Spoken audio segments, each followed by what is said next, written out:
बिल्कुल, देखिए झोंटवाड़ा सबसे हॉट सीट मानी जा रही थी क्योंकि वहां पर जो है भाजपा के प्रत्याशी कर्नल राजवर्धन सिंह राठौड़ जो कि सांसद भी हैं उस क्षेत्र से, पहले जब जो 6 राउंड के दौर थे तब लगभग कांग्रेस 8,000 से ज्यादा मतों से लीड कर रही थी, लेकिन अब जब 12वां राउंड आया है तो कर्नल राजवर्धन सिंह राठौड़ जो बीजेपी के प्रत्याशी हैं वो 1,321 मतों से आगे। सबसे पहले न्यूज 18 राजस्थान इस खबर को ब्रेक कर रहा है क्योंकि मतगणना स्थल पर जो अंदर से पेटियां काउंट की गई हैं उसमें बीजेपी झोंटवाड़ा सीट से पहली बार आगे आई है। और अब चूंकि शहरी इलाके की जो मतपेटियां हैं वो खुलेंगी तो कितनी खुलेंगी?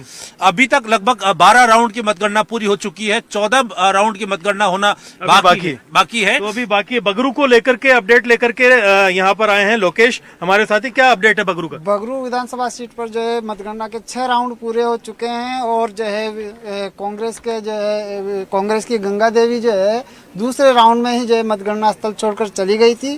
कैलाश शर्मा जो है 6 राउंड के बाद जो है 18,013 वोटों से लगातार आगे चल रहे हैं। हर राउंड में उन्होंने बढ़त बनाई है और वो लगातार आगे बने हुए हैं। अब फिलहाल जो है इसमें जो राउंड और बाकी है यहाँ? अब इसमें कुल 23 राउंड पर जो है 23 राउंड में जो है पूरी मतगणना होगी। 6 राउंड पूरे हो चुके हैं इसमें और बिल्कुल 6 राउंड हो चुके हैं। क्या अपडेट है? दूदू में अपडेट देना चाहूंगा कि दूदू जो विधानसभा सीट है जहां पर कि मुख्यमंत्री के सलाहकार बाबूलाल नागर सुबह सुबह काफी उखड़े हुए दिखाई दे रहे थे, वहां से निकल गए।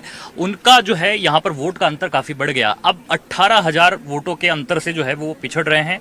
प्रेमचंद बेरवा ने यहाँ पर बढ़त बना ली। सांगानेर एक बड़ी हॉट सीट भी है जिसे कहा जा सकता है, जहां पर की नए चेहरे के तौर पर बीजेपी के महामंत्री को उतारा गया यहाँ पर। और भजनलाल शर्मा अब 8,000 वोट से आगे चल रहे हैं। पुष्पेंद्र भारद्वाज यहाँ पर पिछड़े हुए हैं। आदर्श नगर में आमेर में भी प्रशांत आगे चल रहे हैं बताया जा रहा है और सतीश पुनिया को उन्होंने पछाड़ दिया। बिल्कुल, दोनों के बीच में एक टक्कर बनी हुई है। एक राउंड में जो है सतीश पुनिया आगे आए थे तो दूसरे राउंड में प्रशांत ने जो है अपनी बढ़त वहां पर बना ली। आदर्श नगर की मैं बात करूं तो 23,000 की जो लीड है वो यहाँ पर रफी खान की होती हुई नजर बड़ी लीड है। 6 राउंड यहाँ पर पूरे होने जा रहे हैं और 6 राउंड के अंदर आदर्श नगर विधानसभा में रफी खान जो है वो आगे यहाँ पर चल रहे हैं। कोटपुतली की भी मैं बता देना चाहूंगा जो यहाँ पर जानकारी आई है। 4 राउंड की यहाँ पर मतगणना पूरी हुई है और 4 राउंड में बीजेपी की जो हंसराज पटेल है वो यहाँ पर आगे चल रहे हैं। तो यहाँ मंत्री जो हैं अपने राजेंद्र यादव जिनके यहाँ छापे पड़े थे इनकम टैक्स और ईडीबी के वो काफी चर्चा में रहे थे, वो पिछड़ गए। बिल्कुल, उच्च शिक्षा मंत्री के तौर पर और गृह राज्य मंत्री के तौर पर वो अपनी जिम्मेदारी गहलोत सरकार में निभा रहे थे और उनके सामने यहाँ पर बीजेपी के हंसराज पटेल हैं। 4 राउंड की मतगणना में वो यहाँ पर आगे चलते हुए दिखाई दे रहे हैं। 5518 वोट से इस समय में बढ़त बनाए हुए हैं। मंत्री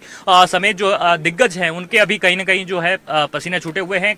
कुछ भी जो है हो सकता है। अभी राउंड काफी बाकी है। अगर 20-20 राउंड कितने करीब औसत 50% हो चुका है मामला या कितना 40%? देखिए अभी कुछ जगहों पर 50%, क्योंकि जैसे मैं दूदू से अभी जो अपडेट लेकर के आ रहा था तो उसमें 19 राउंड की मतगणना है और वहां पर अभी जो है करीब 9 जो राउंड है वो पूरे होने जा रहे हैं। तो ऐसे में कहा जा सकता है अभी आधी मतगणना तो है वो पूरी नहीं हुई है। 30 से 40% मतगणना अभी आप बिल्कुल रोशन आए कुछ नया अपडेट देखिए। जो कोटपुतली सीट है उसके ऊपर 6 राउंड की अब तक जो अपडेट जो आ रहा है वो गणना पूरी हो गई है और उसमें जो बीजेपी के जो प्रत्याशी हैं हंसराज जो पटेल हैं वो 3425 वोटों से इस वक्त आगे चल रहे हैं। वहीं अगर बात की जाए सबसे हॉट सीट जो हवा महल की सीट है उसके ऊपर आर तिवारी। देखिए आर तिवारी और बाल मुकुंदाचार्य में इस जो टक्कर थी उसमें कहीं ना कहीं जो आर तिवारी हैं वो करीब 4,816 वोटों की लीड यहाँ पर है। हालांकि 7वें और 8वें राउंड के अंदर जो बाल मुकुंदाचार्य है उन्होंने बढ़त यहाँ पर बनाई है। वहीं कालीचरण सराफ की बात करें मालवीय नगर जो सीट है जयपुर की यहाँ पर तस्वीर बताते हुए हमारे सहयोगी संवाददाता और पल पल की जानकारी आपको देते हुए 199 सीटों की